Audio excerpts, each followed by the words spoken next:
सदगुरु की साजी नवाजी, गुरु प्यारी साध संगत जी, बड़े ही प्रेम और सत्कार से बोलिए धन निरंकार जी। प्यारी साध संगत जी, आज का टॉपिक है हमारे कर्म हमें फॉलो करते हैं, हमारे कर्म हमारा पीछा करते हैं। जैसा हम करेंगे वैसा भरेंगे, जैसी करनी वैसी भरनी। बोए पेड़ बबूल का तो आम कहाँ से होए। तो इंसान अपने कर्मों के फल से नहीं बच सकता। कर्म प्रधान विश्व कई राखा, जो जस कर तस फल चाखा। हम जैसा करेंगे वैसा भरेंगे, इसलिए हमेशा निष्काम कर्म करना चाहिए। निष्काम कर्म मुक्ति मार्ग है, सकाम कर्म बंधन है। हमेशा अच्छे काम करते रहना चाहिए। जो अच्छे काम करते हैं अच्छे इंसान बन जाते हैं, इसलिए हमेशा अच्छे अच्छे काम करना चाहिए। अच्छे अच्छे इंसानों से जब दुनिया भर जाएगी तो ये धरती जन्नत बन जाएगी। तो हम बात करते हैं समर्पण की। केवल खाली बोलों से नहीं, बल्कि अपने कर्मों के माध्यम से हम समर्पण करें। अगर समर्पण हो जाए गुरु हरदेव की शिक्षाओं पर, तो लगाम लग जाए मन की इच्छाओं पर। तो समर्पण करने के लिए सबसे पहले हमें निष्काम होना पड़ेगा। निष्काम निश्चित सेवा, कर्मण्येवाधिकारस्ते मा फलेषु कदाचन माँ कर्मफलितुर्भुर्मते संगोस्तु कर्मणि। कर्म करें, फल भगवान के हाथ में छोड़ दें। भगवद गीता में भगवान कृष्ण समझाते हैं अर्जुन को, कर्मण्येवाधिकारस्ते मा फलेषु कदाचन। हे अर्जुन, तेरा कर्म करने में अधिकार है, फल में तेरा अधिकार नहीं है। कर्म तेरे हाथ में, फल मेरे हाथ में। तो हमेशा निष्काम कर्म करना चाहिए। निष्काम कर्म मुक्ति मार्ग है। निष्काम कर्म करने से ही मुक्ति मिलती है। सकाम कर्म हमें बंधन में बांधते हैं। अगर हम कोई इच्छाओं को लेकर, फल की चाहना से, कामना से कोई भी कर्म करते हैं तो वो हमें बंधन में बांधते हैं। इसलिए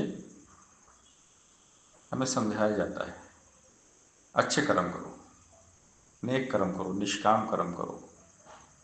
जन्म के दाता माता पिता होते हैं, लेकिन कर्म के दाता सदगुरु होते हैं। हमें सही राह दिखाते हैं, सही कर्म करना सिखाते हैं, निष्काम कर्म सिखाते हैं। निष्काम सेवा, निरीक्षित सेवा। निष्काम कर्म मुक्ति मार्ग है, सकाम कर्म बंधन है। तो हमेशा गुरु के दरबार में बच्चे बनकर रहना है। बच्चों को भगवान का रूप कहा जाता है। जो बच्चे बने रहते हैं भगवान उनके साथ रहते हैं। भगवान को बच्चे बहुत पसंद हैं। जो बच्चे बन जाते हैं वो बच्चे रहते हैं। इसलिए हमेशा परोपकार परमार्थ के मार्ग पर चलना चाहिए। जो कर्म परोपकार परमार्थ की भावना से किए जाते हैं नेक कर्म होते हैं। जो कर्म स्वार्थ की भावना से किए जाते हैं उसे खुदगर्जी कहते हैं। परमार्थ सेवा भाव वाले कर्म मनुष्य को ऊंचा उठाते हैं। स्वार्थ की भावना से जो कर्म हम करते हैं हमें नीचाई पर लेकर जाते हैं। तो हमें सत्संग सेवा सिमरन करने के लिए कहा जाता है, क्योंकि सत्संग सेवा सिमरन करने से हमारे जीवन में निष्काम भाव आता है। तो सत्संग जिनके जीवन में उतर जाता है हमेशा परोपकार में लगे रहते हैं। परोपकारी मनुष्य सदा सुखी रहता है, क्योंकि उसके मन में फल की इच्छा नहीं होती। स्वार्थी हमेशा दुखी रहता है, क्योंकि उसकी आसक्ति हमेशा फल में होती है। तो हमारे कर्म हमें फॉलो करते हैं, इसलिए सदैव अच्छे अच्छे काम करते रहना चाहिए।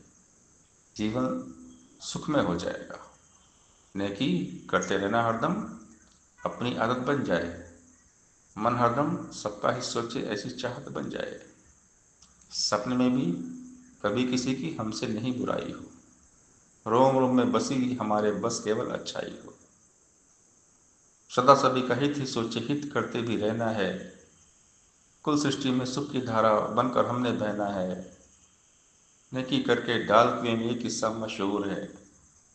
किया हुआ जतलाएगा जो वो इंसान मगरूर है। जग में ऐसी बेढंगी सी इंसानों की चाल है, नेकी करने वाले को ही दिया कुएं में डाल है। चाहे कुछ भी हो जाए, नेकी का मार्ग छोड़ो ना, कहे हृदय को अच्छाई से कभी मुंह को मोड़ो ना। हमेशा निष्काम कर्म करें,